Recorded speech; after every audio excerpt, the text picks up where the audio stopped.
Oke, nah kita masuk ke vaksinasi. Tadi kita sudah membahas tentang influenza cukup panjang dan lebar gitu ya sampai ke terapinya. Nah, sebelum terjadi infeksi, maka kita bisa lakukan adalah vaksinasi. Dan vaksinasi ini tadi juga merupakan lini pertama untuk terapi sebenarnya ya. Jadi lebih baik mencegah gitu ya. Nah, kenapa vaksinasi harus dilakukan vaksinasi melawan influenza ya?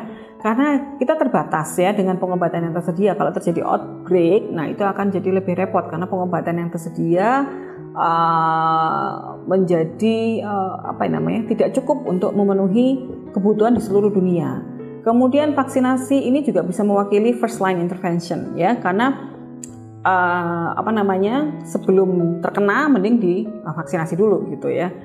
Kemudian dari penelitian jelas ya menunjukkan dari cost benefitnya antara vaksinasi dengan terapi jelas jauh lebih murah dilakukan vaksinasi daripada nanti mengobati kalau sudah terjadi influenza. Karena kalau sudah mengobati sampai kemana-mana ada komplikasi dan teman-temannya itu akan menyebabkan pengobatannya menjadi sangat mahal.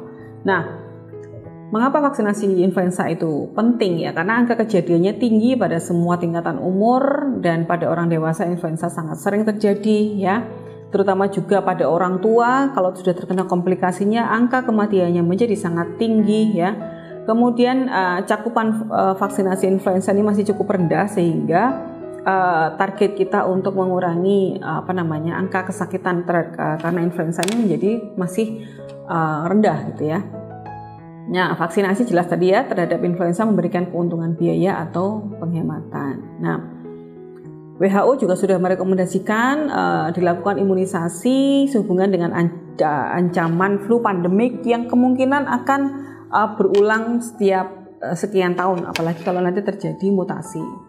Nah, rekomendasinya vaksinasi influenza ini terutama untuk orang-orang yang sudah berusia lebih dari 65 tahun, untuk individu dengan penyakit-penyakit yang kronis ya, kemudian orang-orang yang berada di rumah sakit cukup lama atau menjalani perawatan atau di panti jompo, kemudian individu yang berisiko memberikan transmisi pada pasien dengan risiko yang tinggi, kemudian ibu hamil yang berada pada trimester kedua dan yang ketiga.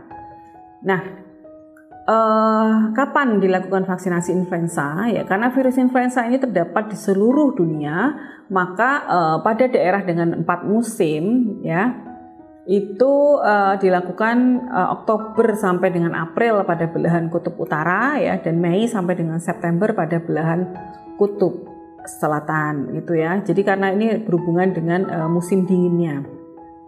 Kemudian pada daerah tropis atau subtropis ini karena terdapat sepanjang tahun ya, karena influenza ini terdapat sepanjang tahun, maka bisa diberikan sepanjang tahun juga ya.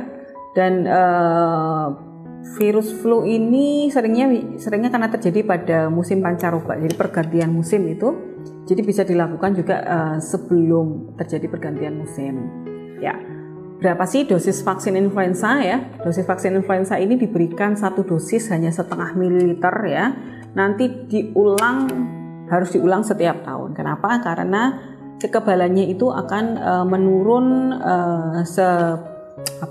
seiring dengan waktu. Jadi perlu dibooster setiap tahun ya supaya efektif untuk perlindungannya. Ya.